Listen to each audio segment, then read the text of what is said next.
యేసుక్రీస్తు నామమున మీ అందరికి కూడా వందనాలు తెలియజేస్తున్నాను. మరి గడిచిన వారమంతా కూడా ఒక ప్రత్యేకమైన వార్త క్రైస్తవ సమాజం అంతటిని కూడా శోక సముద్రంలో ముంచివేసింది. మరి ప్రపంచమంతా మరొక్కసారి క్రైస్తవ సమాజం జరుగుతున్న పరిస్థితులను చూచి మరి దిగ్భ్రాంతి చెందాల్సిన పరిస్థితి గడిచిన వారం మనం చూసాం. మరి ప్రవీణ్ పగడాల గారు 13 సంవత్సరాల క్రితం నుండి నాకు పరిచయం. ఇంతకు మునుపు ఒకసారి ఒక పుస్తకం రాశాను నేను, క్రీస్తు శిలువపై మరణించాడా అని. ఆ సమయాల్లో యేసు ప్రభు శిలువ మీద చనిపోలేదని డిబేట్స్ జరుగుతూ ఉన్నాయి, వాదనలు జరుగుతున్నాయి. యేసు ప్రభు చనిపోలేదనడానికి బైబిల్లో నుండి ఆధారాలు ఉన్నాయి అని కొంతమంది క్రైస్తవేతరులు ఆ అంశం మీద డిబేట్స్ చేస్తున్న సమయంలో ఒక పుస్తకం రాశాను. యేసు ప్రభు శిలువ మీద చనిపోయాడు, దానికి రుజువులు ఏమేమి ఉన్నాయి అవన్నీ రుజువులు తీసుకొని ఒక చిన్న పుస్తకం రాశాను. ఆ పుస్తకం గురించి చర్చించడానికి మొదటిసారి వారిని కలవడం జరిగింది. అదే సమయంలో ఆయన కూడా అదే అంశాలను గురించి పరిశోధన చేస్తున్నాడు. ఆ పరిశోధన జరుగుతున్న సమయంలో ఇద్దరం కలిసి ఆ పుస్తకాన్ని గురించి చర్చించుకోవడంతో అక్కడ మా పరిచయం ప్రారంభమైంది. ఆ తర్వాత ఇద్దరం కలిసి కొంతమంది ముస్లిం వక్తులతో చర్చించిన సందర్భాలు ఉన్నాయి. ఆ విధంగా మాకు పరిచయం ఏర్పడింది. అలాగే ఆయన వ్యక్తిగతంగా చాలా మంచి స్వభావం కలిగిన వ్యక్తి, అందరినీ గౌరవించే వ్యక్తి, మరి దేవుని సేవ భారం కలిగిన వ్యక్తి. సో అతని గురించి ఒకవేళ సాక్ష్యం చెప్పాలనుకుంటే వ్యక్తిగతంగా నాకున్న పరిచయాన్ని బట్టి మరి దేవుని కొరకు భారం కలిగి సేవ చేస్తున్న వ్యక్తులలో ఆయన కూడా ఒకడు. మరి గడిచిరోలి అనే ప్రాంతంలో ఆ అడవి ప్రాంతాలకు కూడా ఆయన వచ్చి సేవ చేసేవాడు. మనకంటే ముందు నుండే ఆ ప్రాంతాన్ని ఆయన దర్శించాడు. ఆ ప్రాంతంలో ఉన్న సేవకులకు ఎంతగానో సహకారంగా ఉండేవాడు. సంవత్సరానికి ఒకసారి మాత్రమే ఆ అడవి ప్రాంతంలో చుట్టూ ఉన్న అడవి ప్రజలందరికీ కలిపి ఒక మీటింగ్ ఏర్పాటు చేస్తారు. సంవత్సరానికి ఒకసారి మాత్రమే ఆ మీటింగ్ ఏర్పాటు చేస్తారు. ఆ మీటింగ్లో ప్రతిసారి మరి ప్రవీణ్ పగడాల గారు ఒకరోజు, నేను ఒకరోజు వాక్య పరిచయకు వెళ్తూ ఉంటాం. సో ఆయన చెప్పి వెళ్ళిపోతుంటాడు, మేము అదే టైంకి వస్తుంటాము. సో ఆయన వెళ్ళిపోవడం, మేము కలవడం, అదొక్కసారి ఆ సమయంలో ఇక మేము మాట్లాడుకునేది. సో ఆ రీతిగా అతనితో కొంత పరిచయం ఏర్పడింది. మరి ఈ సంఘటన కొంచెం బాధాకరమైనప్పటికీ దేవుని సంకల్పములో మరి అతని పరిచర్య ముగించబడింది అని అనుకోవచ్చు. మనం చేయవలసినంతగా చేశాడు.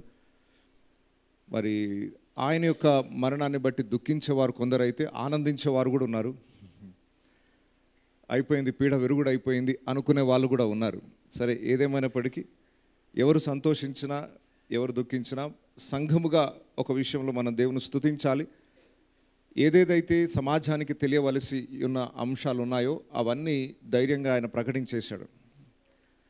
ఒకవేళ ఆయన ఇంకా 10 సంవత్సరాలు జీవించినా అవే చెప్పాల్సి వచ్చేది. సో చెప్పాల్సినవన్నీ కూడా చెప్పేశాడు కనుక ప్రభు సన్నిధిలో ఉన్నాడు అన్న ఆ ఒక్క విషయాన్ని బట్టి మనం ఆనందించవచ్చు. మరి దుఃఖ సముద్రంలో ఉన్న వారి కుటుంబాన్ని దేవుడు ఆదరించి ధైర్యపరిచి ఆ పరిచర్ని ఇంకా కొనసాగించులాగున ఆ కుటుంబం కొరకు కూడా వ్యక్తిగతంగా ప్రార్థన చేయండి. అయితే లోకం అనుకుంటుంది ఒక పెద్ద నష్టాన్ని కలుగజేశామని ఆనందిస్తుంది, కానీ ఒక విధంగా చాలా పెద్ద లాభం చేశారు వాళ్ళు. ఇప్పటి వరకు ఆయన ఎవరో తెలియని వ్యక్తులు కూడా తెలుసుకున్నారు. ఇంతకు ఎందుకు ఇంతగా అతడు ప్రఖ్యాతిగాంచాడు అని తెలుసుకోవడానికి తపనతో ఇప్పుడు అందరూ ఆయన చెప్పిన అసలు మాటలు ఏంటి, ఆయన బోధ ఏంటి అని వినడం ప్రారంభిస్తున్నారు. ఆయన బ్రతుకున్నప్పుడు ఆయన చేసిన బోధలు విన్న వారికన్నా ఆయన చనిపోయిన తర్వాత ఈ వారంలో ఆయన చెప్పిన బోధలు విన్న వాళ్ళే ఎక్కువ. ఎట్టి విధము చేతనైనను సమాజానికి సత్యం అయితే ప్రకటింపబడింది. అనవసరంగా ఒక వ్యక్తిని గూర్చి ప్రతికూలంగా లోకం మాట్లాడుకుంటుంది, కానీ సత్యము ఇంతకు మునుపు ఎన్నడూ ప్రకటింపబడనంతగా ఈ వారంలో ప్రకటింపబడింది. ఆయనని ద్వేషించే వాళ్ళు చాలామంది ఉన్నారు. కొంతమంది ప్రశ్నించవచ్చు, అసలు ఇంకొక మతాన్ని గురించి వారి జోలికి వెళ్ళడం ఎందుకు అనే ప్రశ్నలు కూడా ఉన్నాయి. దీనికి సమంజసమైన జవాబులు ఉన్నాయి. సో ఆయన చేసిన దాంట్లో 100% న్యాయమే అని నేను ఒప్పుకుంటాను. కొందరు విమర్శించవచ్చు, ఇంకొక మతాన్ని గురించి నీకెందుకు అని విమర్శించవచ్చు. మనం సువార్త ప్రకటించడానికి వెళ్ళినప్పుడు మీకు ఇవి అర్థమవుతాయి.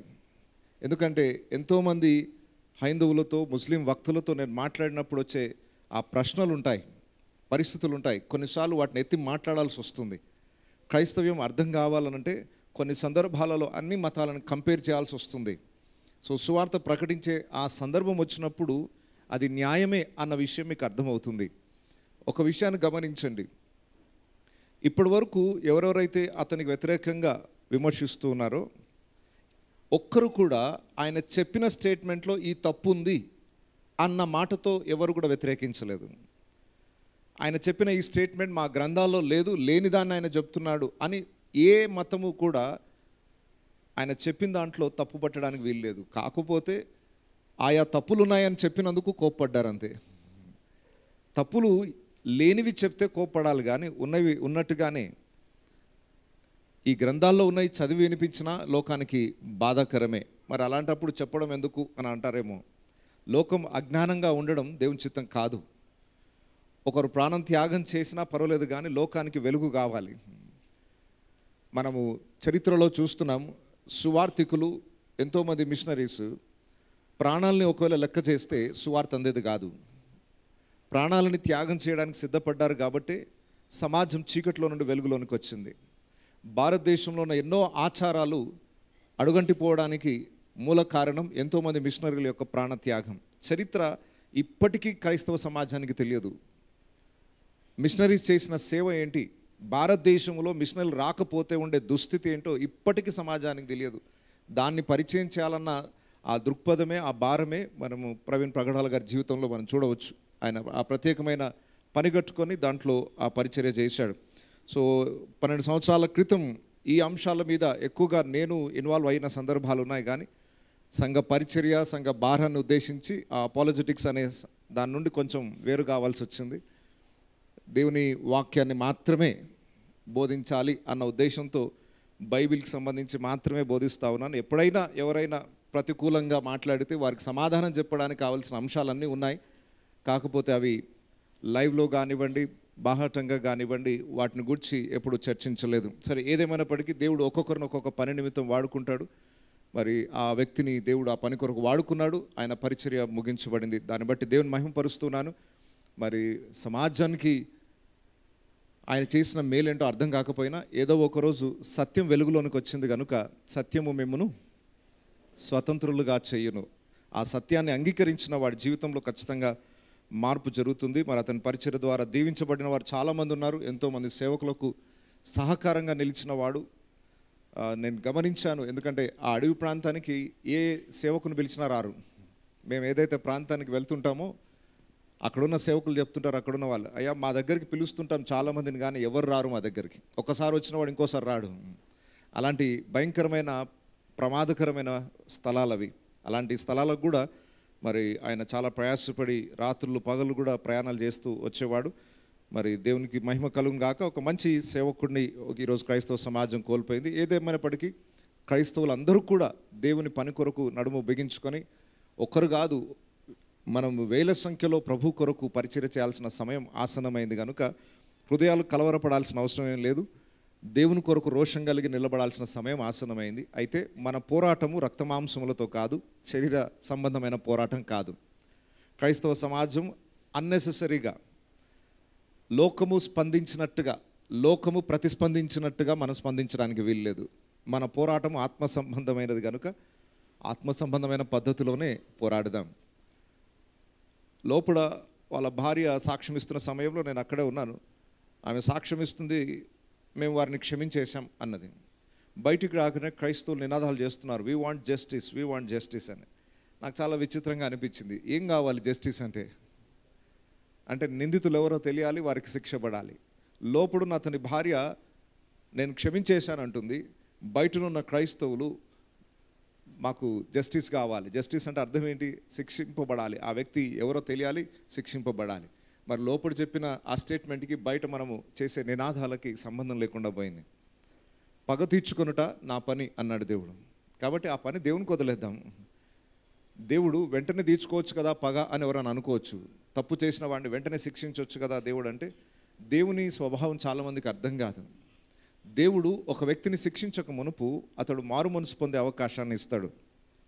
ఒకవేళ అలాంటి అవకాశాన్ని ఇవ్వకపోతే ఈరోజు పౌలు ఉండేవాడు కాదు, పౌలు పత్రికలు ఉండేవి కాదు, కొత్త నిబంధనలో 70% వాక్యం మనకు ఉండేది కాదు. దేవుడు ఆనాడు సౌలు సంఘాన్ని హింసిస్తున్నా దేవుడు కొంతకాలం ఓర్చుకున్నాడు. ఎందుకు అంటే అతడు మారు మనసు పొందుతాడని ఒక అవకాశాన్ని ఇచ్చాడు. ఈరోజు కూడా ఎంతోమంది మిషనరీలను చంపిన దుండగులు ఈరోజు సజీవ లెక్కలోనే ఉన్నారు. వాళ్ళు ఇంకా విరవిగుతూనే ఉన్నారు. ఎందుకు దేవుడు వారిని శిక్షించలేదు? పగ తీర్చుకొనుట నా పని అన్న దేవుడు ఎందుకు ఇంకా వారిని శిక్షించలేదు అనే ప్రశ్న చాలామందికి ఉండొచ్చు. దేవుడు స్టిల్ వాళ్ళకి ఇంకా అవకాశాన్ని ఇస్తున్నాడు. వారి చివరి క్షణంలోనైనా మారు మనసు పొందుతారేమో. ఒకవేళ మారు మనసు పొందకపోతే శిక్ష చాలా తీవ్ర స్థాయిలోనే ఉంటుంది. ఎందుకంటే దేవుడు చాలా స్పష్టంగా చెప్పాడు, మిమ్మల్ని ముట్టుకున్నవాడు నా కనుగుడుని ముట్టుకున్న వాడితో సమానం. సో దేవుని యొక్క పరిచర్యకి ఎవరు ఆటంకంగా ఉన్నా ఆయన సహించే దేవుడు కాదు. ఒక వచనం మీకు జ్ఞాపకం చేస్తాను, మీరు బాగా సుపరిచితమైన వాక్య భాగమే అయినా ఒక్కసారి జ్ఞాపకం చేస్తాను. 1 కొరింథీ పత్రిక 3వ అధ్యాయం 16వ వచనం చూడండి.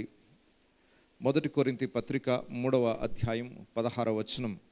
మీరు దేవుని ఆలయమై ఉన్నారనియు దేవుని ఆత్మ మీలో నివసించున్నాడనియు మీరు ఎరుగరా? మీరు దేవుని ఆలయమై ఉన్నారు. ఇదే మాట మనకు 6వ అధ్యాయంలో 1 కొరింథీ 6వ అధ్యాయంలో 19వ వచనం చూడండి.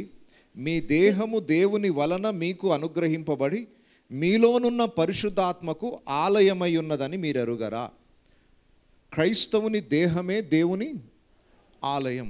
దేవుని ఆలయం మనమే అయినప్పుడు ఆ ఆలయం విషయంలో దేవుడు పలికిన మాట చూడండి. 3వ అధ్యాయం 17వ వచనంలో 1 కొరింథీ 3:17లో ఎవడైనను దేవుని ఆలయమును పాడు చేసిన ఎడల, అంటే ఏ ఆలయాన్ని గురించి మాట్లాడుతున్నాడు? ఒక క్రైస్తవుని దేహము ఆలయము. ఎవడైనా ఈ దేహాన్ని పాడు చేస్తే దేవుడు వానిని పాడు చేయను. ఈ దేహాన్ని నువ్వు పాడు చేసుకున్నా దేవుడు ఒప్పుకోడు. ఈ క్రైస్తవ దేహాన్ని ఇంకెవరైనా పాడు చేసినా దేవుడు సహించడు. ఎంత స్పష్టంగా లేఖనం రాయబడి ఉంది. ఎవడైనను దేవుని ఆలయమును పాడు చేసిన ఎడల దేవుడు వానిని పాడు చేయును. దేవుని ఆలయము పరిశుద్ధమై ఉన్నది, మీరు ఆ ఆలయమై ఉన్నారు. ఎవడైనను దేవుని ఆలయాన్ని పాడు చేస్తే ఆ పనేంటో దేవుడు చూసుకుంటానన్నాడు. కాబట్టి అనవసరంగా ఈ లోకంలో మనకు రాజకీయ నాయకులు చేసే ఉపకారం ఏమీ లేదు. లోకంలో ఉన్న తీర్పు మీద మనమేం ఆధారపడాల్సిన అవసరం ఏం లేదు. మీకు అందరికీ బాగా సుపరిచితమే, క్రైస్తవ సమాజం అంతా హత్య అని దాన్ని అంటున్నా లోకం దాన్ని యాక్సిడెంట్గానే ప్రకటిస్తుంది. వింతేం లేదు, అది యాక్సిడెంట్ అనే లోకం ప్రకటిస్తుంది. పర్వాలేదు, ఈ లోక తీర్పులు ఎటు మారినా దేవుడు న్యాయమైన తీర్పరి. ఆయన కన్నులకు మరుగైనది ఏది లేదు. సరే, ఆయన ఎలా మరణించాడు అనేది మనకు అనవసరం. దానివల్ల వచ్చే లాభం ఏమీ లేదు. ఎందుకంటే క్షమించే గుణం మనకున్నప్పుడు ఒకవేళ ఆ తప్పు చేసిన వ్యక్తి దొరికినా దొరకకపోయినా దేవుని కనుదృష్టిలో ఉన్నాడు కాబట్టి అతడు రక్షింపబడాలన్నదే మా ఆశ. అతడు కూడా సత్యాన్ని తెలుసుకొని దేవుని వెలుగులోనికి రావాలన్నదే ఆశ. లోకం దాని విషయంలో ఎన్ని విధాలుగా మాట్లాడుకున్నా దేవుని రాజ్యానికి సంబంధించిన పని అయితే అద్భుతంగా జరిగింది. దాన్ని బట్టి దేవునికి మహిమ చెల్లిస్తున్నాను. సంఘముగా మనము కూడా వారి కుటుంబ పక్షమున వ్యక్తిగత ప్రార్థనలో వారిని జ్ఞాపకం చేసుకొని ఇంకా ఆ పరిచర్య కొనసాగులాగున సార్వత్రిక సంఘమంతయు కూడా మరి క్రీస్తు రాకడ సమీపిస్తుంది కనుక ఇంకా నిద్రావస్థలో ఉండకుండా మెలకువగలిగి ఆత్మ సంబంధమైన పోరాటం ప్రారంభమైంది కనుక దేవుని కొరకు రోషం కలిగి నిలబడాలని కోరుచున్నాను. ఇంకా నిలువెచ్చని స్థితిలో కనీసం వ్యక్తిగత ప్రార్థన కూడా లేకుండా, దేవునితో వ్యక్తిగత సహవాసం లేకుండా ఏదో నామకార్థ క్రైస్తవులుగా బ్రతకడం మాని దేవుని కొరకు ఏదైనా పని చేయడానికి మీరు నడుం బిగించండి. ఇంకా సమయం సమీపించింది, కాలం చాలా సమీపంగా ఉంది. అది గుర్తించట్లేదు ఇంకా చాలామంది. లోకంలో సాతాను కార్యాలు విజృంభిస్తున్నా సంఘాలు నిద్రిస్తూనే ఉన్నాయి. దయచేసి మేల్కొని దేవుని కొరకు నేనేం చేయగలను, ఇంకా అవకాశాలు ఉన్నప్పుడే నా వంతు ఈ సమాజంలో దేవుని కొరకు నేను చేయవలసిన పని ఏమైనా ఉందా ఒకసారి ప్రశ్నించుకోండి. ఇప్పటివరకు ఏం చేస్తున్నారు, ఇంకేం చేద్దాం అనుకుంటున్నారు? ఏదో నామకార్థంగా చర్చకు వచ్చి కూర్చొని వెళ్ళిపోవడం, దాంతో తృప్తి పడుతున్నారా? దేవుని కొరకు ఏదైనా చేసి ఉన్న కొద్ది జీవితమైనా దేవుని చిత్తాన్ని నెరవేర్చడానికి ఖర్చు పెడతారా? నిర్ణయం మీ చేతుల్లో ఉంది, ఆలోచన చేయండి. మరి కొద్ది సమయం దేవుని వాక్యాన్ని మనం ధ్యానించుకుందాం. నిర్గమకాండము 3వ అధ్యాయము 3వ వచనం నుండి 6వ వచనం వరకు చదువుకుందాం. నిర్గమకాండము 3వ అధ్యాయము 3వ వచనం నుండి 6వ వచనం వరకు చదువుకుందాం. అప్పుడు మోషే, ఆ పొద ఎలా కాలిపోలేదో నేను ఆ తట్టు వెళ్ళి ఈ గొప్ప వింత చూచెదననుకొనెను. దానిని చూచుటకు అతడు ఆ తట్టు వచ్చుట యెహోవా చూచెను. దేవుడు ఆ పొద నడుము నుండి మోషే మోషే అని అతన్ని పిలిచెను. అందుకతడు, చిత్తం ప్రభువా అనెను. అందుకు ఆయన, దగ్గరకు రావద్దు, నీ పాదముల నుండి నీ చెప్పులు విడువుము, నీవు నిలిచియున్న స్థలము పరిశుద్ధ ప్రదేశము అనెను. అందరం తల వంచినట్లయితే చిన్న మాట ప్రార్థన చేసుకుందాం. ప్రేమ కలిగిన మా ప్రియ పరలోకపు తండ్రి, నీ పరిశుద్ధ లేఖనాలని మేము ధ్యానించబోచుండగా నీ పరిశుద్ధాత్మ సహాయమును మాకు అనుగ్రహించండి. మాకున్న ఆధారము, మాకున్న ధైర్యము, మాకున్న విశ్వాసం అంతా నీ వాక్యము ద్వారానే. నీ వాక్యము చేత మాతో మాట్లాడి మా బలహీనతలను సరిచేసి క్రీస్తు రాకడ కొరకు మమ్మల్ని సిద్ధపరచండి. నీ కొరకు రోషం కలిగి జీవించే కృపను మాకు దయచేయండి. నీ ప్రజలముగా ఈ లోకంలో ప్రత్యేకంగా మేము జీవిస్తూ పరిశుద్ధతని కాపాడుకుంటూ నీ నామ ఘనత కొరకు జీవించే భాగ్యాన్ని మాకు దయచేయండి. నీ వాక్యం అనే అద్దములో మా లోపాలను సరిదిద్దుకొని మేము పరిపూర్ణతలోనికి సాగిపోయే కృపను దయచేయండి. నీ దాసుని బలముగా అభిషేకించి నీ మహిమ కొరకు వాడుకోమని యేసు పరిశుద్ధ నామములో ప్రార్థిస్తున్నాను తండ్రి. Amen, amen. మోషే భక్తునితో దేవుడు మాట్లాడిన సందర్భం మనకి ఇక్కడ కనబడుతుంది. పొదల్లో నుండి దేవుడు మోషేతో మాట్లాడుతున్నాడు. ఆ కాలుచు మండుచు ఉన్న ఆ పొదల్లోనికి అక్కడ మోషే దృశ్యాన్ని చూసి ఇక్కడ ఏమో జరుగుతుంది ఏంటో అని చూడడానికి దగ్గరికి వెళ్ళగా ఆయనకి ఒక స్వరం వినబడింది, మోషే మోషే అని పేరు పెట్టి. ఆ స్వరం ఆయన ఎప్పుడైతే విన్నాడో మోషే దగ్గర వెంటనే స్పందన కనబడింది. చిత్తం ప్రభువా అని దేవుని చిత్తాన్ని గుర్తించి దేవుని చిత్తాన్ని తను తాను అప్పగించుకున్నాడు. ఈ విషయాలన్నీ గడిచిన వారం మనం చూసాం. ఇక్కడ ఒక ప్రత్యేకమైన విషయాన్ని మనం ఇక్కడ గమనించాలి. దేవుడు ఆ పొదల్లో నుండి మోషేతో మాట్లాడిన ఒక విషయం, దగ్గరకు రావద్దు, నీ పాదముల నుండి నీ చెప్పులు విడువుము, నీవు నిలిచి ఉన్న స్థలము పరిశుద్ధ ప్రదేశము అనెను. దేవుడు ఆ పొదల్లో నుండి మోషేతో మాట్లాడుతున్నాడు. ఆ మాట్లాడుతున్న సమయంలో ఇంకా అంశాన్ని ప్రారంభించక మునిపే మోషేకి దేవుడిచ్చిన హెచ్చరిక, నీవు నిలిచున్న ఈ ప్రదేశము పరిశుద్ధమైంది కనుక నీ చెప్పులు విడిచిపెట్టి రావాలి అని కోరాడు. దీని గురించి క్రైస్తవ సమాజంలో చాలా చర్చలు జరుగుతూ ఉంటాయి. భిన్న అభిప్రాయాలు వ్యక్తపరుస్తూ ఉంటారు. చెప్పులు వేసుకొని మందిరాలకు వెళ్ళొచ్చా, చెప్పులు వేసుకొని ప్రసంగం చేయొచ్చా, చెప్పులు తొడుక్కొని ప్రార్థన చేయొచ్చా అనే ప్రశ్నలు చాలామందికి ఉంటాయి. సో దయచేసి గమనించండి, భారతదేశంలో దీని గురించి అంతగా వివరించాల్సిన అవసరం ఏం లేదు. భారతీయులందరికీ తెలుసు, ఒక పవిత్రమైన స్థలం ఏదైనా ఉంది అని అనుకోగానే మనం ఖచ్చితంగా చెప్పులు విడిచిపెట్టి ఆ స్థలానికి వెళ్తాం. ఇది పవిత్రమైనది అని అనుకున్నప్పుడు ఎవరు చెప్పకుండానే చెప్పులు అక్కడ విడిచిపెట్టి రావడం సహజమే. ఇది భారతీయులకు కొత్తగా నేర్పించాల్సిన అవసరం ఏం లేదు. పాశ్చాత్య దేశస్తులకు మాత్రం ఇలాంటి అలవాటు లేదు కనుక అక్కడ షూ విప్పితే అవమానం, షూ విప్పితే అమర్యాద, వారి యొక్క కల్చర్ని బట్టి. కానీ బిబ్లికల్ కల్చర్ని భారతదేశం బాగా అర్థం చేసుకోగలుగుతుంది. దేవుని సన్నిధి పరిశుద్ధమైన స్థలం అక్కడ ఉన్నది కనుక చెప్పులు విడిచిపెట్టి రావాలి అని దేవుడిచ్చిన ఆజ్ఞ వెంటనే మోషే లోబడ్డాడు. ఇలాంటి సందర్భమే యెహోషువ కాలంలో కూడా జరిగింది. యెహోషువకి దేవుడు ఎదురయ్యాడు. ఆయన ఎదురు కాగానే ఖడ్గము ధరించిన వ్యక్తిగా ఆయన కనబడ్డాడు. దేవుడు కనబడగానే అక్కడ కూడా యెహోషువ విషయంలో కూడా ఇదే మాట మనం చూడగలుగుతాం.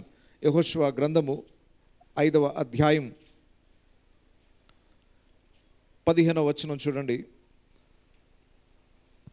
అందుకు యెహోవా సేనాధిపతి, నీవు నిలిచియున్న ఈ స్థలము పరిశుద్ధమైనది, నీ పాదరక్షములు తీసివేయమని యెహోషువతో చెప్పగా యెహోషువ అలాగు చేసెను. ఈ రెండు సందర్భాలలో మనకు కనబడుతుంది, నీవు నిలిచున్న స్థలము పరిశుద్ధమైనది కనుక నీ పాదరక్షలను తీసివేయమని యెహోషువతో చెప్పగా. సో ఇది ఏదైతే పరిశుద్ధ స్థలం అని పిలువబడుతుందో అక్కడ చెప్పులు తొడుక్కోకుండా వెళ్ళడం అనేది మర్యాద, అది గౌరవాన్ని ఇస్తున్నట్టు అవుతుంది. ఇది చాలా శ్రేష్టమైన విషయమే. అయితే ఇప్పుడు మరి అనేక స్థలాలలో బూట్లు వేసుకొని చెప్పులు వేసుకొని ప్రసంగాలు చేస్తున్నారు, ప్రార్థన చేస్తున్నారు. మరి అలా చేయొచ్చా అనే ప్రశ్న చాలామందికి ఉండవచ్చు. అయితే దయచేసి గమనించండి, ఏ విషయమైతే ఈ బైబిల్ రాయబడిందో అక్కడ ఒక చిన్న వ్యత్యాసం మనం గమనించాలి. దేవుడు సర్వవ్యాపకుడు, దేవుడు లేని చోటు అంటూ ఏది లేదు. కానీ ఈ వచనం యొక్క భావాన్ని స్పష్టంగా మనం గుర్తించాలంటే మోషే కళ్ళ ఎదుట ఒక స్పష్టమైన ఫిజికల్ అపియరెన్స్ అనేది కనబడుతుంది. ఒక పొదల్లో నుండి దేవుడు మాట్లాడుతున్నాడు అంటే ఈ పర్టికులర్ ప్లేస్లో దేవుడు ఉన్నాడు అని మోషేకి తెలిసినప్పుడు తన పాదరక్షలను అక్కడ విడిచిపెట్టి వెళ్ళాల్సి వచ్చింది. యెహోషువతో మాట్లాడుతున్నప్పుడు కూడా పర్టికులర్గా ఒక వ్యక్తి ఆయన కనబడ్డాడు, ఆ స్థలము పవిత్రమైనదని అతడు గుర్తించాడు కనుక అక్కడ పాదరక్షలు విడిచిపెట్టాల్సి వచ్చింది. అయితే నూతన నిబంధనకు మనం వచ్చేసరికి ఎక్కడ దేవుడు మనకు స్పష్టంగా మన కళ్ళ ముందు ఇక్కడున్నాడని రౌండ్ గీసి మనం చెప్పడానికి అవకాశం లేదు. మరి ఎక్కడ చెప్పులు విడిచిపెట్టాలి? యేసు ప్రభు సమరయ స్త్రీతో మాట్లాడిన ఒక సందర్భాన్ని చూద్దాం. యోహాను సువార్త 4వ అధ్యాయం, యోహాను సువార్త 4వ అధ్యాయం 20వ వచనం నుండి చూడండి. ఆ సమరయ స్త్రీ యేసు ప్రభుకు మధ్య జరుగుతున్న సంభాషణ. యోహాను సువార్త 4వ అధ్యాయం 20వ వచనం నుండి చూడండి. మా పితరులు ఈ పర్వతమందు ఆరాధించరు గాని ఆరాధింపవలసిన స్థలము యెరూషలేములో ఉన్నదని మీరు చెప్పుదురని ఆయనతో అనగా, యేసు ఆమెతో ఇట్లనెను, అమ్మ, ఒక కాలము వచ్చుచున్నది, ఆ కాలమందు ఈ పర్వతం మీద అయినను యెరూషలేమునైనను మీరు తండ్రిని ఆరాధింపరు. నా మాట నమ్ముము. మీరు మీకు తెలియని దానిని ఆరాధించువారు, మేము మాకు తెలిసిన దాన్ని ఆరాధించువారము. రక్షణ యూదులలో నుండియే కలుగుచున్నది. అయితే యథార్థముగా ఆరాధించువారు ఆత్మతోనూ సత్యముతోనూ తండ్రిని ఆరాధించు కాలము వచ్చుచున్నది, అది ఇప్పుడునూ వచ్చేయున్నది. తన్ను ఆరాధించువారు అట్టివారే కావాలనని తండ్రి కోరుచున్నాడు. దేవుడు ఆత్మ కనుక ఆయన ఆరాధించువారు ఆత్మతోనూ సత్యముతోనూ ఆరాధింపవలను. సమరయ స్త్రీ యొక్క ప్రశ్న ఏంటంటే, మా పితరులు చెప్తున్నారు ఈ పర్వతమందు ఆరాధించారు, వారు మనం ఆరాధించాల్సిన స్థలము ఈ పర్వతమే అని ఆ స్థలాన్ని చూపిస్తున్నారు.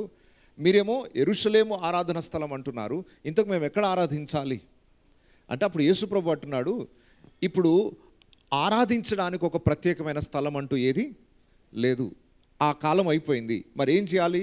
ఆయనను ఆరాధించేవారు ఆత్మతో సత్యంతో ఆరాధించే కాలం ప్రారంభమైంది. ఒక స్థలాన్ని కేంద్రంగా చేసుకొని ఆరాధించే రోజులు అయిపోయాయి, అది పాత నిబంధన కాలం అయిపోయింది. ఇక క్రొత్త నిబంధన కాలం వస్తుంది.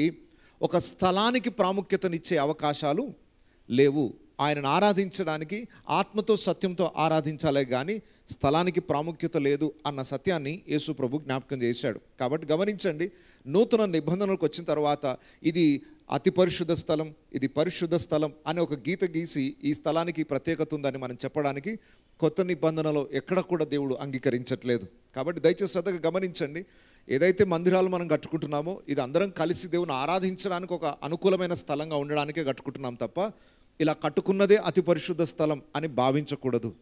స్థలానికి ఏమాత్రము ప్రాముఖ్యత లేదు. కాకపోతే దేవుని ఆరాధించడానికి మనం కూడుకున్నాం కనుక ఎక్కడ ఇద్దరు ముగ్గురు ఆయన నామమును కూడి ఉంటారో వారి మధ్య ఆయన ఉంటానన్నాడు కనుక ఆ స్థలం మనం ఆరాధించేంత వరకు దేవుని సన్నిధి ఉన్నదని విశ్వసిస్తూ ఉంటాం. అయితే మరి ఇంతకు చెప్పులు తొడుక్కునే వాళ్ళ విషయంలో మనము తప్పుపట్టొచ్చా లేదా వారిని విమర్శించే అవకాశం ఏమైనా ఉందా అంటే, దయచేసి నా మనవి ఏంటి అని అంటే, ఇంకొక వచనాన్ని మనం ఇప్పటివరకు చదువుకున్నాం కదా, మీ దేహము దేవుని ఆలయం, దేవుని ఆత్మ మీలో నివసించున్నాడని మీరు ఎరుగరా. ఇప్పుడు నా దేహమే దేవుని ఆలయం అయితే, నాలో పరిశుద్ధాత్మ దేవుడు ఉన్నాడైతే, నేనే దేవుని సన్నిధిని కలిగి ఉన్నట్లయితే మరి ఇప్పుడు నేనేం చేయాలి? చెప్పులు తొడుక్కోవాలా వద్దా? జీవితకాలం అంతా చెప్పులు లేకుండా నడవాలంటారా? దేవుని సన్నిధిని నిత్యము మోయిచున్న నేను మరి బూట్లు వేసుకోవడం సమంజసమా కాదా? క్రైస్తవులందరూ చెప్పులు లేకుండా బూట్లు లేకుండానే నడవాల్సి వస్తుంది. ఒకవేళ ఆ వచనాన్ని అక్షరాల మనం తీసుకుని ఆచరించాలి అని అనుకుంటే ఉట్టి ప్రార్థనా స్థలంలోనే మాత్రమే కాదు, నీవు నిత్యము దేవుణ్ణి ఆత్మను మోయిచున్నావు కనుక ఆయన ఎక్కడుంటే అదే దేవుని సన్నిధి కదా. ఆయన సన్నిధి నిత్యము నువ్వు మోయిచున్నావు, నీవే దేవుని ఆలయమై ఉన్నావు. కాబట్టి ఎప్పుడు చెప్పులు వేసుకోకుండా తిరగాలి. అలా తిరిగే సేవకులు కూడా ఉన్నారు ఈరోజు. ఒక ప్రాంతంలో చూశాను నేను, ఆ సేవకుడు చెప్పులు లేకుండానే నడుస్తాడు. ఎందుకయ్యా అంటే దేవుడు చెప్పాడు నాకు చెప్పులు లేకుండా నడవమని. ఓకే, అది వ్యక్తిగతంగా వారికి చెప్తే చెప్పిండొచ్చాం, నాకు తెలియదు. కానీ సోదరు తల ఊపుతుంది, ఎవరో తెలుసు ఆమెకి. ఓకే, నేను ఎవరిని గురించి చెప్తున్నానో ఆమెకు తెలుసు, వాళ్ళ ఊరు సైడే. ఓకే, సో దయచేసి గమనించండి, కొన్నిసార్లు అతి భక్తి పనికిరాదు. దేవుడు చెప్పిన దాన్ని చెప్పినట్టుగా పాటిస్తే చాలు, కానీ అతిగా నీతిమంతులు కాకుండుడి, అతిగా జ్ఞానము, అతి భక్తి పనికిరాదు. దేవుడు ఏది చెప్పాడో దాన్ని అర్థం చేసుకొని దాన్ని పాటించగలిగితే గొప్ప భాగ్యం దక్కుతుంది. కాబట్టి ఎవరైనా ఒకవేళ బూట్లు వేసుకొని ప్రార్థన చేసినా, బూట్లు వేసుకొని వారు వాక్య పరిచయం చేసినా మీరేం తప్పు పట్టాల్సిన అవసరం లేదు. నూతన నిబంధన లెన్సెస్తో, ఆ అద్దాలతో మనం చూసినప్పుడు అది పొరపాటుగా ఎంచబడదు. వ్యక్తిగతంగా నా యొక్క పద్ధతి ప్రకారం మ్యాక్సిమం నేను షూస్ విప్పే, చెప్పులు విప్పే పరిచర్య చేస్తాను. అయితే అలాగే చేయాలని రూల్ ఏం లేదండి. అలా చేస్తున్న వారిని మీరు తప్పుపట్టడానికి వీలు లేదు. ఎవరి మనసాక్షికి దాన్ని విడిచిపెట్టండి. దాన్ని పట్టుకొని వారు చెప్పే ప్రసంగం అంతా వదిలేస్తారు.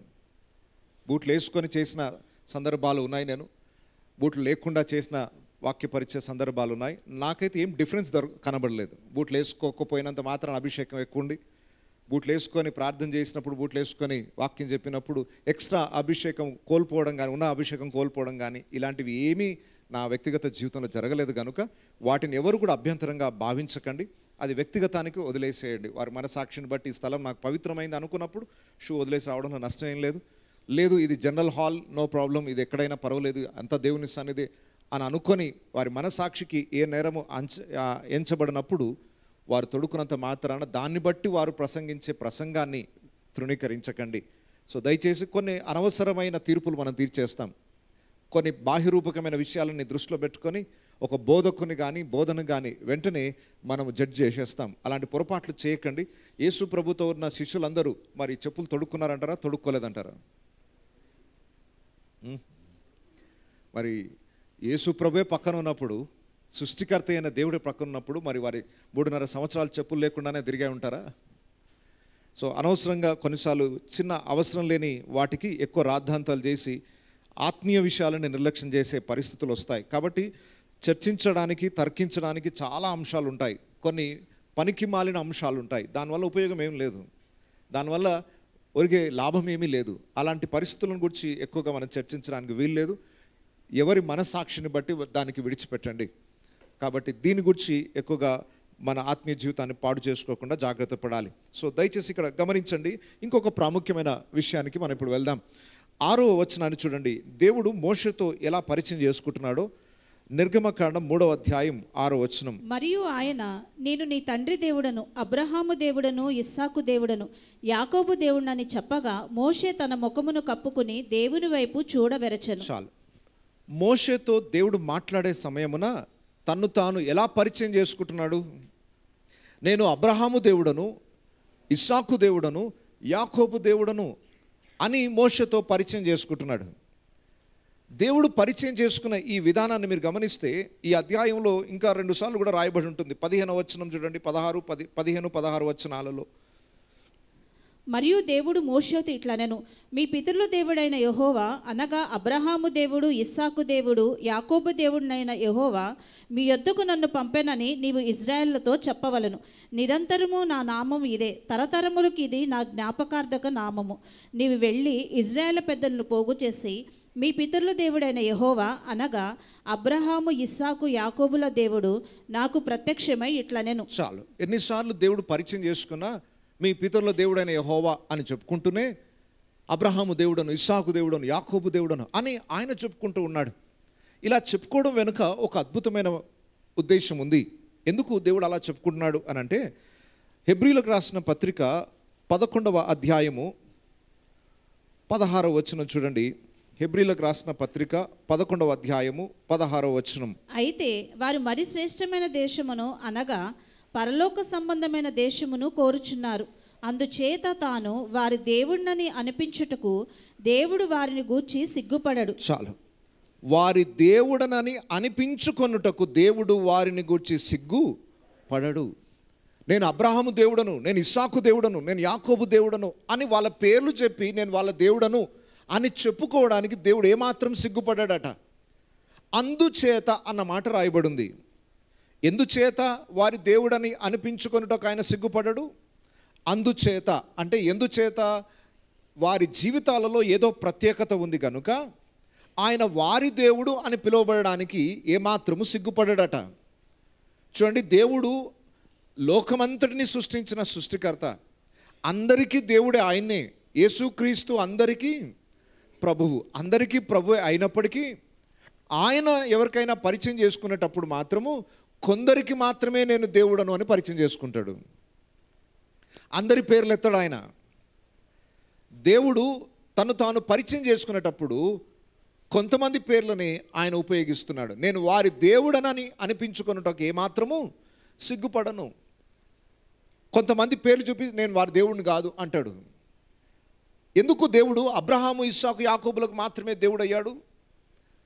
వాళ్ళలో ఏం ప్రత్యేకతను చూసి వారి దేవుడని పిలువబడడానికి ఏమాత్రం సిగ్గుపడలేదు? వారికి ఉన్న కొన్ని లక్షణాలని ఈరోజు మనం గమనిద్దాం. ఆ లక్షణాలను మనం కలిగి ఉన్నప్పుడు మనం ఆరాధిస్తున్న దేవుడు రేపు నీ పేరు కూడా చెప్పి నేను అతని దేవుణ్ణి అని దేవుడు ఘనంగా, చాలా గర్వంగా మన పేరెత్తి అతని దేవుడని నేను అని చెప్పుకోవడానికి ఇష్టపడతాడట. ఏం లక్షణాలను చూసి దేవుడు వారి దేవుడని పిలువబడడానికి ఇష్టపడ్డాడు అంటే 13వ వచనం నుండి చూడండి. అందుచేత అన్నాడు కాబట్టి ఎందుచేతనో మనం తెలుసుకోవాలి. 13వ వచనం, వీరందరూ ఆ వాగ్దానముల ఫలము అనుభవింపకపోయినను దూరము నుండి చూచి వందనము చేసి తాము భూమి మీద పరదేశులమును యాత్రికులమై ఉన్నామని ఒప్పుకుని విశ్వాసము గలవారై మృతి పొందిరి. మొట్టమొదటి అర్హత ఈ హెబ్రీలకు రాసిన పత్రిక 11వ అధ్యాయములో ముఖ్యమైన అంశం ఏంటి? విశ్వాస వీరుల జాబితా. దేవుని కొరకు విశ్వాసంతో జీవించిన వీరుల యొక్క వివరాలు ఈ 11వ అధ్యాయంలో రాయబడ్డాయి. అంటే దేవుడు నేను వారి దేవుడను అని అనిపించుకోవాలంటే వారి లోపల నుండి దేవుడు మొట్టమొదటిగా చూసే లక్షణం ఏంటి అంటే విశ్వాసము. వారు విశ్వాసము గలవారై మృతి నొందిరి. విశ్వాసము లేకుండా దేవునికి ఇష్టలై ఉండుట అసాధ్యము. చూడండి, లోకంలో ఉన్న వారందరూ దేవుని ప్రజలే అయినా కొంతమందిని ఉద్దేశించే దేవుడు నేను వారి దేవుడను అని అనిపించుకుంటాడు. ఎవరు ఆ కొంతమంది? ఎవరు దేవుని యందు విశ్వసించారో వారి దేవుడనని అనిపించుకోవడానికి మాత్రమే ఆయన ఇష్టపడతాడు. లోకంలో 2 వర్గాల ప్రజలు ఉన్నారు. ఒక వర్గము ఆయనను విశ్వసించదు. విశ్వసించని వాని పేరెత్తి నేను అతని దేవుడను అని దేవుడు చెప్పుకోడు. విశ్వసించిన వాని పేరును మాత్రమే దేవుడు ఉపయోగించాలని ఇష్టపడుతున్నాడు. లోకానికి మనకు వేరు చేసే ఒక ప్రథమమైన కారణం విశ్వాసం. యేసు నా కొరకు ఈ లోకానికి వచ్చాడు, నా పాపముల కొరకు సిలువ వేయబడ్డాడు, మరణాన్ని గెలిచి తిరిగి లేచాడు. ఆయన యందు విశ్వాసం ఉంచడం ద్వారానే నిత్య జీవం, ఆయనే నా రక్షకుడు అని ఎవరైతే విశ్వసిస్తారో, ఆయనే నా ప్రభువు అని ఎవరైతే అంగీకరిస్తారో, విశ్వాసము ద్వారా మనం దేవుని రాజ్య వారసులం అవుతున్నాం. అట్టివారి దేవుడనని అనిపించుకొనుటకు ఆయన ఏమాత్రము సిగ్గుపడ్డాడు. నేను క్రైస్తవుల దేవుడను అని దేవుడు ఈరోజు సంతోషంగా చెప్పగలడు. ఎందుకంటే వారు విశ్వసించిన వారు గనుక. క్రైస్తవ జీవితానికి విశ్వాసం చాలా ప్రామాణికమైనది.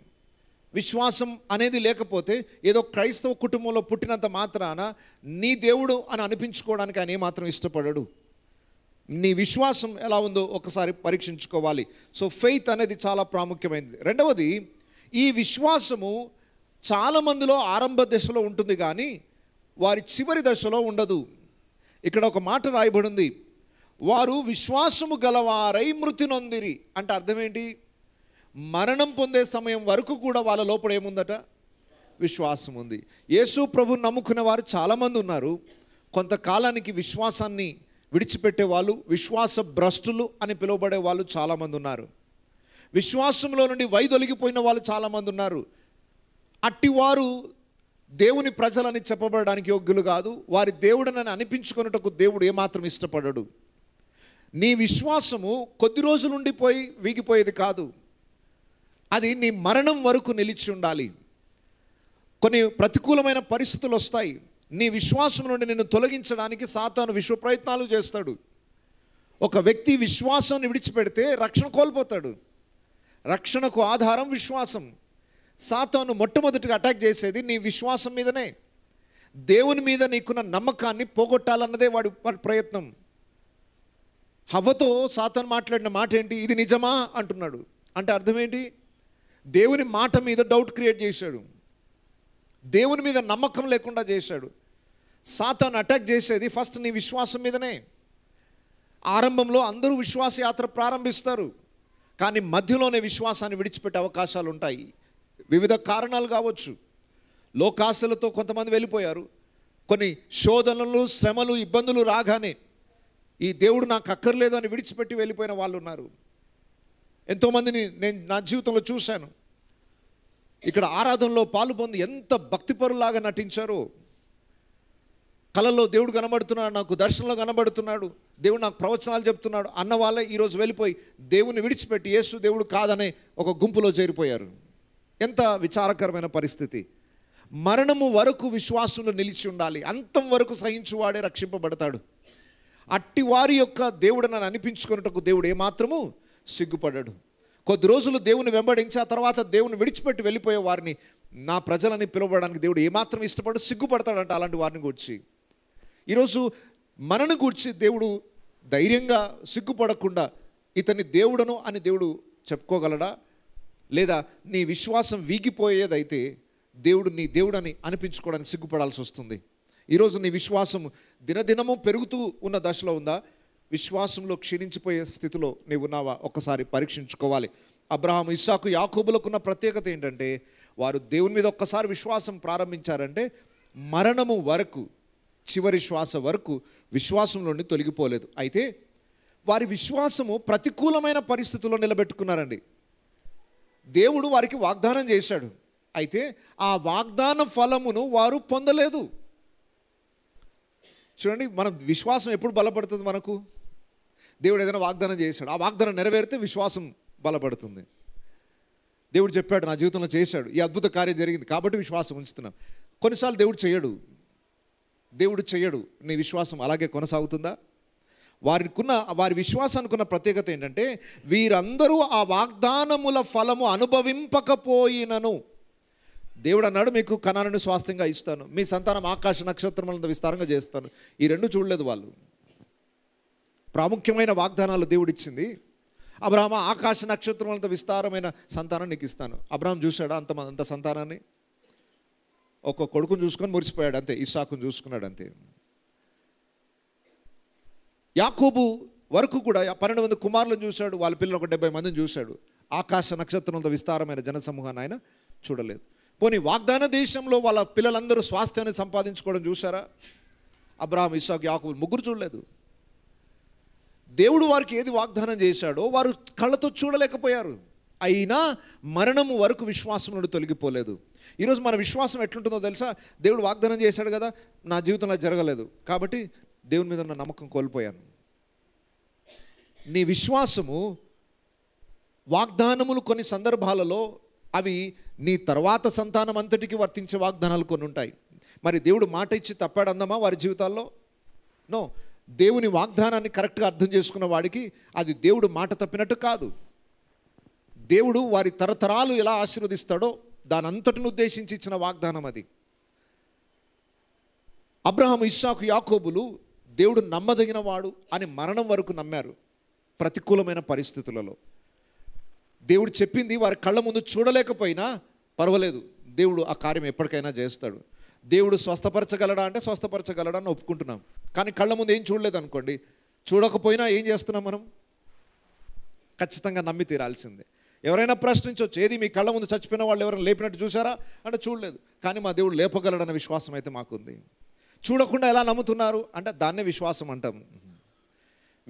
విశ్వాసం అనున్నది నిరీక్షింపబడు వాటి యొక్క అదృశ్యమైనవి ఉన్నవి అనుటకు రుజువై ఉన్నది. అదే కదా విశ్వాసం.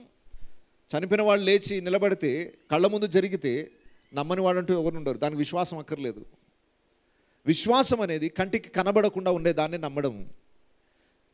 అబ్రహాము, ఇస్సాకు, యాకోబులు వాగ్దాన ఫలములు పొందుకోకపోయినా దేవుని మీద వారుకున్న విశ్వాసం తొలగిపోలేదు. మరి ఇక్కడున్న అందరిని అడుగుతున్నాను, ఈరోజు నీ విశ్వాసానికి ఆధారం ఏంటంటే కళ్ళ ముందు ఏదైనా జరగాలి, జరిగితేనే నమ్ముతా. ఒక అన్యుడు మాట్లాడినట్టుగానే విశ్వాసిగా నువ్వు మాట్లాడితే నీ దేవుడని అనిపించుకున్నట్టు ఆయన సిగ్గుపడాల్సి వస్తుంది. నీ విశ్వాసము దేవుని వ్యక్తిగత ఆయన లక్షణాలను బట్టి ఆధారపడాలి, ఆయన గుణ లక్షణాల మీద ఆధారపడాలి, ఆయన ఏమై ఉన్నాడో అనే దాని మీద ఆధారపడాలి. దేవుని కార్యాలు కొన్నిసార్లు కళ్ళకు కనబడతాయి, కొన్ని కనబడవు. అయినా దేవుడు నమ్మదగిన వాడని నువ్వు నమ్మిన రోజు ఆయన నీ దేవుడని పిలిపించుకోవడానికి ఆయన ఇష్టపడతాడు. ఇక్కడ వారికున్న ఇంకొక లక్షణం చూడండి, 13వ వచనం, ఎబ్రీ పత్రిక 11వ అధ్యాయం 13వ వచనం. వీరందరూ ఆ వాగ్దానముల ఫలములు అనుభవింపకపోయినను దూరము నుండి చూచి వందనము చేసి, వారు దూరము నుండి చూచి వందనము చేసి. ఏం దూరం నుండి చూశారు వాళ్ళు? దేవుడిచ్చే వాగ్దానమును వారు ఎక్కడి నుండి చూశారు? దూరం నుండి చూశారు. ఇంతకు వారు చూసింది ఏంటో తెలుసా? వాళ్ళకి చాలా దూర చూపు ఉంది. తాము భూమి ఒక్క మీద నిమిషం ఆగండి. వారికి దూర చూపు ఉంది. మనం అందరం ఎక్కడ చూపు మనకు? ఈరోజు దేవుడు ఏం చేస్తాడు, రేపు ఏం చేస్తాడు, ఎల్లుండి ఏం చేస్తాడు, నా కూతురికి నా కొడుకుకి ఏం చేస్తాడు, ఇంతవరకే మన సర్కిల్. మన చూపు చాలా దగ్గర వరకే. వాళ్ళకి దూర చూపు ఉందట. ఎంత దూరము అనంటే, ఇప్పటి వరకు ఎలాంటి ఆకాశ వీధుల్లో సంచరిస్తున్న, అంతరిక్షంలో పరిశోధనలు చేయడానికి వెళ్తున్న వారి కంటే కూడా చాలా దూరం వెళ్ళిపోయింది వాళ్ళ చూపు. ఏ టెలిస్కోప్, ఏ శాటిలైట్ కనిపెట్టలేనంత దూరం వెళ్ళిపోయింది వాళ్ళ చూపు. అబ్రహాము చూపు దేని మీద ఉందట? దేవుడు దేనికి శిల్పియో నిర్మాణకుడై ఉన్నాడో పునాదులు గల ఆ పట్టణం కొరకు అబ్రహాము వేచి జీవించెను. అంటే వాళ్ళ దృష్టి ఎక్కడ పోయింది? ఇక్కడున్న కానాను స్వాస్థ్యం మీద లేదు వారికి. చాలా దూర చూపు ఉంది. దేవుడు వాగ్దానం చేశాడు కదా అంటే ఏదో 100 సంవత్సరాల్లో జరిగిపోవాలని కోరుకోలేదు వాళ్ళు. వాళ్ళకి ఎన్నో సంవత్సరాల దూర చూపు ఉంది. ఈరోజు కాదు, దేవుడిచ్చిన ఈ వాగ్దానం నెరవేర్చడానికి ఆయన సమర్థుడు. ఇది 100 సంవత్సరాలు కావచ్చు, 1000 సంవత్సరాలు కావచ్చు, 2000 సంవత్సరాలు కావచ్చు, దేవుడు ఖచ్చితంగా చేస్తాడని, దేవుడు చెప్పింది నెరవేరుస్తాడని దాన్ని చూడగలిగారు వాళ్ళు. ఎంత దూరం చూడగలిగారో చూడండి. ఈరోజు విశ్వాస నేత్రాలతో మనం చూడగలగాలట. దేవుని కార్యాలు షార్ట్ డిస్టెన్స్లో కనబడవు మనకు. షార్ట్ డిస్టెన్స్లో ఉంటే ఈ కన్నులు సరిపోతాయి. కానీ విశ్వాస నేత్రాలు అంతరిక్షాలు దాటుకుంటూ వెళ్ళిపోయి దేవుని పట్టణాన్ని చూడగలుగుతాయి. ఎన్నో లక్షల కిలోమీటర్లు కాంతి వేగం కన్నా మనం వేగంగా ప్రయాణం చేసినా అందుకోలేనంత స్థలానికి విశ్వాస నేత్రాలు వెళ్తాయి. ఎంత పెద్ద భూతద్దాలు పెట్టినా కనబడకపోయినా, ఎంత టెలిస్కోపులు పెట్టినా కనబడవేమో కానీ విశ్వాస నేత్రాలకు ఆ దూరమున దేవుడు మన కొరకు దాచి ఉంచినది చూడగలుగుతాయి. అందుకొరకే అపోస్తలుడైన పౌలు అన్నాడు, మేము వెలిచూపు వలన కాక విశ్వాసము వలన నడుచుకొంచున్నాం. ఈ చూపుతో నడవట్లేదు, మేము విశ్వాస నేత్రాలతో మేము నడుచుకొంచున్నాం. సో ఈరోజు ఏ విశ్వాసకైతే దూరచూపు ఉంటుందో, అనగా దేవుడు భవిష్యత్తులో ఏం చేయబోతున్నాడు, నిత్యత్వంలో ఏం చేయబోతున్నాడు, దాన్ని చూడగలిగే స్థితిలో మనం ఉండగలిగితే దేవుడు మన దేవుడని అనిపించుకోటకు ఆయన ఏమాత్రం సిగ్గుపడడు. వారికి ఉన్న దూరచూపును బట్టి దేవుడు వారి దేవుడని అనిపించుకోవడానికి ఇష్టపడ్డాడు. వారు దూరము నుండి చూచి వందనము చేసి, ఆ దూరము ఏం చూశారు అంటే దేవుని వాగ్దాన నెరవేర్పును చూశారు. యెరూషలేము, నూతన యెరూషలేము పట్టణాన్ని వారు చూశారు. వెంటనే దేవునికి వందనాలు, సెల్యూట్ చేశారని ఇంకొక ట్రాన్స్లేషన్లో మనం చూస్తే, దేవా నువ్వు ఎంత గొప్ప దేవుడవు నాయన, నువ్వు మాట ఇచ్చి నెరవేర్చుకున్న దేవుడవు అని ఇక్కడ నుండే సెల్యూట్ కొట్టారట వాళ్ళు, వందనాలు చేశారు. నెక్స్ట్, తాము భూమి మీద పరదేశులమును యాత్రికులమునై ఉన్నామని ఒప్పుకొని. ఇక్కడున్న మనం అందరం ఏం ఒప్పుకోవాలి ఇప్పుడు? మనము ఈ దేశస్థులము కాదు. మన మీద అదే కదా నేరం మోపేది అందరూ. మీరు భారతీయులు కాదు అంటాడు. భారతీయులు కాదు, మరి ఎక్కడోళ్ళము అంటే మీరు అమెరికా వాళ్ళు. మరి అమెరికాకు మనకేం సంబంధం? పాపం వారికి ఒక విషయం తెలుసు, మనము భూ సంబంధమైన వ్యక్తులం కాదని తెలుసు, కానీ పరలోక పౌరులం అన్న సంగతి మాత్రం ఇంకెవరికి తెలియదు. కానీ విశ్వాసులమైన మనము అనవసరంగా వాగ్వివాదానికి దిగొద్దు. మమ్మల్ని ఎట్లా కాదంటావు అనడానికి వీల్లేదు. అవును సార్ మీరు చెప్పింది కరెక్టే, కొద్ది రోజులు ఉండి వెళ్ళిపోతాం. వాళ్ళ మాటను అంగీకరించండి. మీరు భారతదేశపు పౌరులు కాదు అని అంటే, అవును సార్ కొద్ది రోజులు మట్టి శరీరం ఉన్నంత వరకే పౌరులం, ఆ తరువాత మేము ఈ దేశాన్ని విడిచిపెట్టి వెళ్ళిపోతాం. మీరు ఉంటే ఉండండి 1000 సంవత్సరాలు, మేమైతే వెళ్ళిపోతాం, మేము ఒక్క రోజులు ఉండడానికి రాలేదు. ఇది మీదే, తరతరాలుగా మీరే ఉండండి సార్, మేము కొద్ది రోజులు అలా వలస వచ్చి వెళ్ళిపోతున్నాం. వాళ్ళ తృప్తి ఇవ్వండి, కొంచెం వాళ్ళ దుఃఖానికి కాస్త ఉపశమనం ఇవ్వండి. అవును సార్ మీరు చెప్పేది కరెక్టే, మేము ఈ దేశస్తులము కాదు. మరి ఏ దేశస్తులు మీరు? మీరు వెళ్ళిపోండి ఆ దేశానికంటే మీరు చెప్పాల్సిన అవసరం లేదు సార్, మా బస్సు వస్తుంది టైంకి, ఎవరిని తీసుకెళ్లాల్సిన టైంలో ఎవరి వరుసలో వారు వెళ్తారు సార్, ఎవరమైతే ఇక్కడ ఉండం. మీరు ఉండమన్నా 1000 ఎకరాలు ఇచ్చి ఇక్కడే ఉండండి అన్నా కూడా మేము ఉండం సార్. ఎందుకు అనంటే మేము ఈ లోకంలో ఎలా వచ్చాం? పరదేశులమును యాత్రికులమునై ఉన్నామని ఒప్పుకుంటున్నారా? మరి ఇది నా భూమి, నా జన్మభూమి అని ఈ మట్టి కోసం పాకులాడుతున్నారు, మట్టి కోసం మనుషులను చంపుకుంటున్నారు. దయచేసి గమనించండి, క్రైస్తవుల యొక్క మనస్తత్వం ఎలా ఉండాలి అనంటే, కొద్ది కాలం ఈ లోకంలో ఉండి వెళ్ళిపోవడానికి వచ్చిన యాత్రికులం. ఎల్లప్పుడూ గుర్తుపెట్టుకోండి, స్థిరమైన నివాసము ఈ భూమి మీద మనకు లేదు. నేను కొంతకాలానికి ఈ స్థలాన్ని విడిచిపెట్టి నా నిత్య నివాసానికి వెళ్ళిపోవాలి, ఆ మైండ్ సెట్తో ఎవరైతే ఉన్నారో, నేను యాత్రికుడను పరదేశిని అన్న విషయాన్ని ఎవరైతే గ్రహిస్తారో, యేసు ప్రభువట నేను వారి దేవుడనని అనిపించుకున్నటకు ఏమాత్రము సిగ్గుపడను. వింటున్నారా? విశ్వాసం గల వారిని, విశ్వాసము మరణము వరకు కాపాడుకున్న వారిని, ప్రతికూలమైన పరిస్థితుల్లో కూడా విశ్వాసం ఉంచిన వారిని, విశ్వాస నేత్రాలతో దూరమున్న వాటిని చూడగలిగిన వారిని, ఈ లోకాన్ని విడిచిపెట్టి నిత్యత్వంలోనికి నేను వెళ్ళాలి, నేను యాత్రికుడిని అని గ్రహించిన వాడిని బట్టి దేవుడు ఆనందిస్తాడు. అలాంటి వ్యక్తిత్వాలను బట్టి దేవుడు అతిశయిస్తాడు. వీరు నా బిడ్డలు, నేను వారి దేవుడను అనిపించుకోవడానికి దేవుడు ఆనందిస్తాడట. 14వ వచనం కూడా 14వ వచనం చూడండి. ఇలాగు చెప్పువారు తమ స్వదేశమును వెదుకుచున్నామని విషదపరచుచున్నారు కారా. ఆగండి. ఇలాగు చెప్పుచున్నవారు, ఎలాగు చెప్పుచున్నవారు? మేము యాత్రికులము, మేము పరదేశులము అని చెప్పుకుంటున్న వాళ్ళు ఏం వెతుకుతున్నారు? మరి మాది ఈ లోకం కాదు సార్, కొద్ది రోజులు యాత్రికులంగా వచ్చాం అంటే మరి ఎక్కడికి వెళ్తారు మీరు? మీ స్థలం ఏది? మీరు ఏం వెతుకుతున్నారు అని అంటే చాలా స్పష్టంగా చెప్తున్నారు. చూడండి, ఈలాగు చెప్పువారు తమ స్వదేశమును వెతుకుచున్నామని విషదపరచుచున్నారు కారా. మనము స్వదేశాన్ని వెతుక్కుంటున్నాం. సొంత దేశం, నీది నాది మనందరిది ఒక సొంత దేశం ఉంది. అది భూమి కాదు. మనము ఒక సొంత దేశము దేవుడు మన కొరకు ఏర్పాటు చేశాడు అని లోకానికి అర్థమయ్యేటట్టు చెప్పాలి. ఈ భూమి కోసం ప్రాకులాడుతున్నారు మనుషులు. ఇది నా దేశం, నా దేశం అని ఒకరికొకరు కొట్లాడుకుంటున్నారు. బాబు, ఇదంతా నీది కాదు, నాది కాదు, ఇదంతా వదిలేసి వెళ్ళిపోవాల్సిందే. భూమి ఆకాశంలో లయమైపోయే రోజు రాబోతుంది. ఒకవైపు శాస్త్రవేత్తలు గొంతులెత్తి ప్రకటిస్తూనే ఉన్నారు, భూమికి నాశనం రాబోతుంది అని. ఈ నాశనం అయిపోయే దాని కొరకు ప్రజలు కొట్టుకొని వస్తున్నారు. ఇది నాది నాది అని కొట్టుకుంటున్నారు. ఇలాంటి పరిస్థితులలో క్రైస్తవుడు లోకానికి ఏం సందేశాన్ని ఇవ్వాలంటే, ఇది ఈ లోకములో మేము స్థిరంగా ఉండడానికి రాలేదు, మేము యాత్రికులము, మేము పరదేశులము. ఎక్కడికి వెళ్తున్నారు సార్? మరి మీరు సొంత ఊరేది? మీకంటూ ఒక సొంత దేశం ఉండాలి కదా. ఏది? అమెరికానా, ఇంగ్లాండా, లండనా, ఏది? రోమ్ పట్టణమా అంటే ఇవేవి కాదు సార్, మీరు పొరపడుతున్నారు. లోకానికి తెలియట్లేదు. క్రైస్తవుల దేశం అమెరికా అనుకుంటున్నారు, క్రైస్తవుల దేశం రోమ్ పట్టణం అనుకుంటున్నారు, క్రైస్తవుల దేశము ఇంగ్లాండ్ దేశం అనుకుంటున్నారు. కాదు. మరి మనం ఏం తెలియజేయాలి లోకానికి ఇన్ఫర్మేషన్ అంటే, పరలోకమే మా దేశము, మాకు ఒక సొంత దేశం ఉంది, ఆ దేశం పట్ల మాకు స్థిరమైన విశ్వాసం ఉంది, నిరీక్షణ ఉంది, మేము ఆ పట్టణం వెళ్ళడానికే సిద్ధపడుతున్నాం. ఈ వార్త లోకానికి అర్థమయ్యేటట్టు మనం జీవితం ద్వారా చూపించాల్సిన బాధ్యత మన మీద ఉంది. సో వారు యాత్రికులమని ఒప్పుకోవడం ద్వారా తమ స్వదేశమును వెదకుచున్నామని విషదపరచుచున్నారు కారా. 15వ వచనం, వారు ఏ దేశము నుండి వచ్చారో ఆ దేశమును జ్ఞాపకం అందించుకున్న ఎడల మరలా వెళ్ళుటకు వారికి వీలు కలిగి ఉండును. ఆగండి. వారు ఏ దేశం నుండి బయటకు వచ్చారో ఆ దేశమును ఒకవేళ జ్ఞాపకం చేసుకొని ఉంటే మరలా రిటర్న్ వెళ్ళిపోయే ఛాన్సెస్ ఉన్నాయి అంటున్నాడు. అంటే అర్థం ఏంటి? ఏ దేశాన్ని విడిచిపెట్టి బయటకు వచ్చారో ఆ దేశాన్ని ఇంకా గుర్తు చేసుకోలేదట వాళ్ళు. వింటున్నారా? కల్దీల దేశాన్ని అబ్రహాం విడిచిపెట్టి వచ్చేసాడు. మళ్ళా కల్దీల దేశానికి వెళ్ళడానికి ఏమాత్రం ఎప్పుడు ఆలోచన కూడా చేయలేదు. ఏ దేశాన్ని విడిచిపెట్టి వారు వచ్చారో మర్చిపోయారు కదా దాన్ని. ఈరోజు విశ్వాసంగా మనం చేయాల్సిన పని ఏంటంటే, ఏ పాపపు జీవితాన్ని విడిచిపెట్టి బయటకు వచ్చామో మళ్ళీ ఆ పాపపు జీవితానికి వెళ్ళొద్దు. ఐగుప్తు ఆశలన్నిటిని విడిచిపెట్టి బయటికి రావాలి, లోకాశలను విడిచిపెట్టి బయటికి రావాలి. నువ్వు నిజంగా దేవుని బిడ్డవు అని ఎంచబడాలి అని అంటే నీలో ఈ లక్షణం కనబడాలి. కొద్ది రోజులు క్రైస్తవుడిగా జీవించి మళ్ళీ లోకంలోనికి వెళ్ళిపోవడం, దేవుని బిడ్డగా కొద్ది రోజులు పనిచేసి మళ్ళీ లోకంలో నీ ఇష్టం వచ్చినట్టుగా ప్రవర్తించడం, ఇలాంటి వారి దేవుడిని అనిపించుకున్నకు దేవుడు ఏమాత్రము ఇష్టపడడు. నీ ఆత్మీయాత్ర ఒక్కసారి ఐగుప్తుని విడిచిపెట్టి బయటకు వచ్చావంటే మళ్ళీ ఐగుప్తు ముఖం చూడద్దు. నువ్వు పాపపు స్థితిలోనికి నువ్వు మరలా వెళ్ళకూడదు, చెడు అలవాట్లకి నువ్వు వెళ్ళకూడదు, దేవుడు ఎరగని స్థితిలోనికి నువ్వు మళ్ళీ వెళ్ళకూడదు, దాన్ని జ్ఞాపకము కూడా చేసుకొనకూడదు. ఆ స్థలాన్ని విడిచిపెట్టి నువ్వు బయటకు వచ్చాలి. అప్పుడు ఆయన నీ దేవుడని పిలువబడడానికి ఇష్టపడతాడు.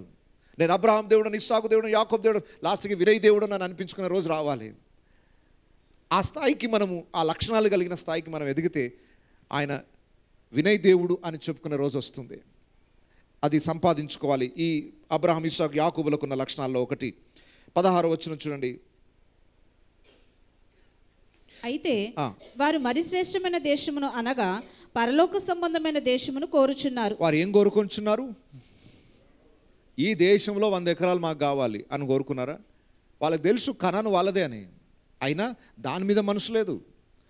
ఉన్నన్ని రోజులు గుడారాలు వేసుకొని యాత్రికుల్లాగానే బ్రతికారు. ఏం సార్ మీ అసలు గురి ఏంటి మీది అంటే, వారు మరి శ్రేష్టమైన దేశమును, ఏ దేశాన్ని వెతుకుతున్నారు సార్? అమెరికానా, ఇంగ్లాండ్ అంటే కాదు, ఇవి పనికిరావు ఆ దేశం ముందు. మరి శ్రేష్టమైన దేశమును వెతుకుచున్నారు, కోరుకొనుచున్నారు. పరలోక సంబంధమైన దేశమును ఏం చేయుచున్నారు? కోరుకొని. నేను ఇక్కడ ఉన్న వాళ్ళు యథార్థంగా అడుగుతాను, ఎంతమంది పరలోకను కోరుకుంటున్నారు? కోరిక. ఒక కోరిక ఉంది దేవుని దగ్గరికి వెళ్ళి. ఏం కోరిక కోరుకోవాలి అని అంటే, ఆ పరలోక పట్టణానికి నేను చేరాలి, నా సొంతిల్లు అక్కడుంది, దేవుడు నా కొరకు నిర్మాణం చేయుచున్న నిత్య నివాసం అక్కడుంది, అక్కడికి వెళ్ళాలనే కోరిక. అదొక్కటే కోరిక. ఈరోజు ఆ కోరికతో బ్రతికే వాళ్ళు ఎంతమంది? కోరికల జాబితా ఓపెన్ చేస్తే ఒక్కొక్కరికి లక్షల కోట్లలో ఉంటుంది కోరికలు. అన్నిటికీ మించిన కోరిక, దేవుడు నా కొరకు సిద్ధపరుస్తున్న ఆ పరలోక పట్టణంలో నేను ఉండాలి, ఆయనతో పాటు యుగయుగంలో జీవించాలి. ఈ కోరిక కన్నా మించిన కోరిక ఇంకేది ఉండకూడదు. విశ్వాసులంగా అలాంటి లక్షణాలు మనలో ఉండాలి. వారు మరి శ్రేష్టమైన దేశమును అనగా పరలోక సంబంధమైన దేశమును కోరుచున్నారు. అందుచేత తాను వారి దేవుడనని అనిపించుకొనుటకు ఏమాత్రం సిగ్గుపడ్డాడట. నేను ఈరోజు ముక్కుసూటిగా మిమ్మల్ని అడుగుతున్నాను, మీ పేరు చెప్పి నేను మీ దేవుడనని దేవుడు చెప్పుకోవడానికి ఈరోజు సిద్ధంగా ఉన్నాడు అనుకుంటున్నారా? నువ్వు చేసే పనులను బట్టి, నీవు జీవించే విధానాన్ని బట్టి అతని దేవుడని నేను అని చెప్పుకోవడానికి దేవుడు ఈరోజు ధైర్యంగా చెప్పగలడా? సిగ్గుపడతాడంటారా? ఉదాహరణ చెప్తున్నాను. ఒక భయంకరమైన దొంగతనం చేసి వచ్చాడు ఒక పిల్లోడు. ఊళ్ళో అందరూ పట్టుకున్నారు. ఎవరు పిల్లోడు ఇతను అనగానే తండ్రి వచ్చి నా కొడుకే అని చెప్పుకోవడానికి అతిశయిస్తాడా? సిగ్గుపడతాడా? అతను నా కొడుకు అని చెప్పుకోవడానికి సిగ్గుపడాల్సి వస్తుందండి. అదే స్టేట్ ర్యాంక్ వచ్చింది అనుకోండి, ఒక గొప్ప విజయం సాధించాడు, అందరూ వచ్చి అభినందిస్తారు. ఎవరు కొడుకండి ఇతను అని అంటే, ఒక ఫాదర్గా, ఒక తండ్రిగా మనం వచ్చి చెప్పుకుంటాం, మా కొడుకే సార్ నాకు. ఈరోజు దేవుడు నిన్ను చూసినప్పుడు సిగ్గుతో ఇతను నా కొడుకు కాదు అనాల్సి వస్తుందా? లేదా అతని తండ్రి నేను అని చెప్పుకోవడానికి సిగ్గుపడాల్సి వస్తుందా? నువ్వు జీవించే జీవిత విధానాన్ని చూసి ఎస్ నా బిడ్డ, నా కుమారుడు అని దేవుడు నీ పేరెత్తి అతిశయించాల్సిన పరిస్థితి వస్తుందా? ఈ పై లక్షణాలన్నీ కూడా నీ జీవితంలో ఉంటేనే ఆయన నీ దేవుడని అనిపించుకున్నట్టుకు ఇష్టపడతాడు. బైబిల్లో యేసు ప్రభు ఇంకొక సందర్భంలో అన్నాడు, ప్రభు అని పిలిచే వాళ్ళు చాలామంది ఉంటారు. నీ నామం అది చేయలేదా, ఇది చేయలేదా అంటారు. కానీ యేసు ప్రభు అంటాడు, అక్కడ మీరెవరో నేను ఎరుగను. కొందరు ఈరోజు యేసు ప్రభుని గురించి సిగ్గుపడే వాళ్ళు ఉన్నారట. నేను క్రిస్టియన్ అని చెప్పుకోవడానికి సిగ్గుపడే వాళ్ళు చాలామంది ఉన్నారు. క్రిస్టియన్ అని ఆఫీస్లో తెలవకూడదు, క్రిస్టియన్ అని తెలవడానికి ఎక్కడ చుట్టుపక్కల ఇంటి పక్క వాళ్ళకి ఎవరికి తెలియద్దు. దొంగచాటున బ్రతుకుతున్న పరిస్థితి ఉంది. ఎందుకు? బైబిల్లో రాయబడింది, ఎవరైతే నన్ను గురించి సిగ్గుపడతారో నేను వారిని గురించి సిగ్గుపడతాను. ఈరోజు నేను దేవుని బిడ్డని చెప్పుకోవడానికి నువ్వు సిగ్గుపడితే, రేపు దేవుడు ఏం చేయాల్సి వస్తుంది? నువ్వు నా బిడ్డని చెప్పుకోవడానికి ఆయన సిగ్గుపడాల్సి వస్తుంది. ఎందుకు సిగ్గు? లోకం చిన్న చూపు చూస్తుందని. చూడని, యేసునే చిన్న చూపు చూసింది, నిన్ను నన్ను చిన్న చూపు చూస్తుంది. నష్టం ఏంటి? వాళ్ళకి తెలియదు మన దేశం ఇది కాదు, పరదేశం కాబట్టి లోకం చిన్న చూపే చూస్తుంది. ఇప్పుడు ఈ రాష్ట్రంలో వలస వచ్చారు కొంతమంది, బీహార్ లాంటి, యూపీ లాంటి ప్రాంతంలో నుండి వలస వచ్చి పనులు చేసుకుంటున్నారు. ఎట్లయినా తెలుగు ప్రజలు వారిని చూడగానే చిన్న చూపే చూస్తారా? బీహార్ నుండి బ్రతకడానికి వచ్చారు సార్ ఇక్కడికి, వాళ్ళంటేనే కొంచెం చిన్న చూపు చూస్తారు. పరదేశంలోని ఏ దేశమైనా చిన్న చూపు చూస్తుంది. ఇప్పుడు అమెరికా ఉంది, మన ఇండియన్స్ అక్కడికి వెళ్ళి ఎంత పని చేసినా ఇండియన్స్ అంటే సెకండ్ క్లాస్ పీపులే. మీరు ఎంత హై పొజిషన్లో ఉన్నా ఇండియన్స్ అనగానే చిన్న చూపే. మనం వలస వెళ్ళి పరదేశంగా వెళ్ళి అక్కడ ఉన్నాం. ఏ దేశంలో ఆ పౌరులే గొప్ప. వేరే వాళ్ళు ఎక్కడైనా వచ్చి పరదేశులుగా ఉంటే వాళ్ళు చిన్న చూపు చూస్తారు, సహజమే. లోకం మనని చిన్న చూపు చూడడంలో ఏం పెద్ద నష్టమేం లేదండి. మనం యాత్రికులం, పరదేశం కాబట్టి చిన్న చూపు చూస్తున్నారు. వీళ్ళది కాదు ఈ దేశం, ఏదో రోజు విడిచిపెట్టి వెళ్ళిపోతారు అని లోకానికి తెలుసు కాబట్టి చిన్న చూపు చూస్తున్నారు. మనం యాక్సెప్ట్ చేయాలి కదా మనం దాన్ని బట్టి ఆ అతిశయాన్ని కాపాడుకోవడానికి, ఆ హోదాని కాపాడుకోవడానికి, క్రైస్తవులం అని చెప్పుకోవడానికి సిగ్గుపడితే ఒకరోజు రాబోతుంది నేను మీ దేవుడని చెప్పుకోవడానికి ఆయన ఏమాత్రం ఇష్టపడ్డాడు. ఆయనకు కూడా సిగ్గు, ఆయనకు చాలా రోషం ఎక్కువ. మీకు తెలుసో లేదో, మనుషులంగా పుట్టిన మనకేని రోషాలు ఉంటే నేను రోషము గల దేవుడను అన్నాడు దేవుడు. ఆయన నామానికి అవమానం వచ్చేటట్టుగా ఎప్పుడు ఆయన యాక్సెప్ట్ చేయడు. ఆయన తన స్వభావానికి వ్యతిరేకంగా ఏమీ చేయడు. కాబట్టి ఆయన రోషం కలిగిన దేవుడు కనుక ఆయనను బట్టి మనం ఏ రోజైతే అతిశయిస్తామో మనను బట్టి ఆయన అతిశయించే అవకాశం ఉంటుంది. కాబట్టి రేపు క్రీస్తు న్యాయపీఠం ఎదుట వీరెవరో నేను ఎరుగను, వీరిని బట్టి నేను సిగ్గుపడుచున్నాను అనే తీర్పు దేవుడు ప్రకటించకుండా జాగ్రత్త పడదాం. అబ్రహాము దేవుడను, ఇస్సాకు దేవుడను, యాకోబు దేవుడను. 4వది మీ పేరు రాసుకోండి. మీ దేవుడు నన్ను దేవుడు చెప్పుకోగలడా? ప్రశ్నించుకోండి. సింపుల్, ఆ ఒక్క మాట. ఎన్నిసార్లు దేవుడు జ్ఞాపకం చేసుకున్నప్పుడల్లా చివరికి నేను హెబ్రీయుల దేవుడను అన్నాడు. ఒకసారి చూడండి, నిర్గమకాండం 3వ అధ్యాయం 18వ వచనం.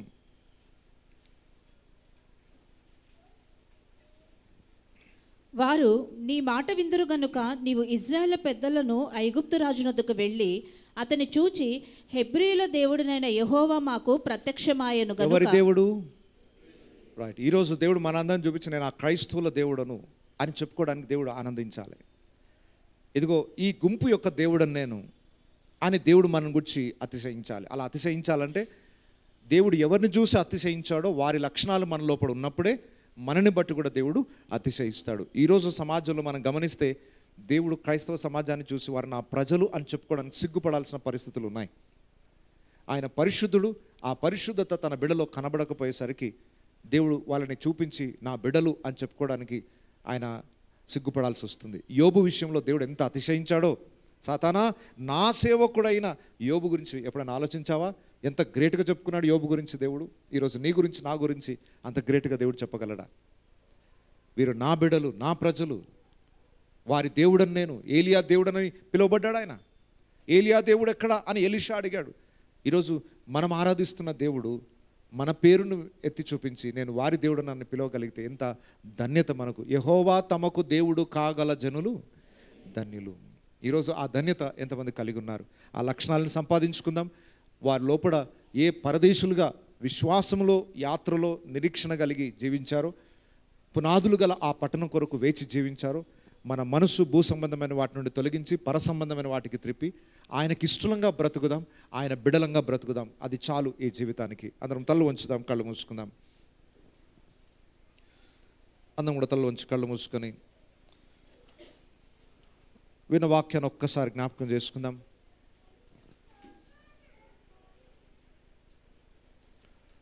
నీవు నేను ఆరాధిస్తున్న దేవుడు రోషం కలిగిన వాడు. వీరు నా బిడ్డలు అని చెప్పుకోవాలంటే కొన్ని లక్షణాలు మన లోపల ఉండాలి. నేను వారి దేవుడను అనిపించుకున్నటకు కొన్ని యోగ్యతలు ఆయన చూస్తున్నాడు. అందరి దేవుడుగా పిలువబడడానికి ఇష్టపడట్లేదు. మరి నీ స్వభావాన్ని చూసి, నీ ప్రవర్తనను చూసి, ఇప్పుడు నువ్వు జీవిస్తున్న విధానాన్ని చూసి దేవుడు నీ పేరెత్తి నేను అతని దేవుడనని చెప్పుకోవడానికి సిగ్గుపడతాడా, అతిశయిస్తాడా? ఒక్కసారి ప్రశ్నించుకుందాం.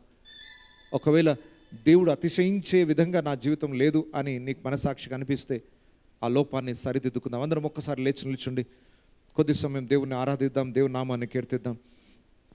దేవా, నిజముగా ఆకాశం మహాకాశములు పట్టజాలని గొప్ప దేవుడు.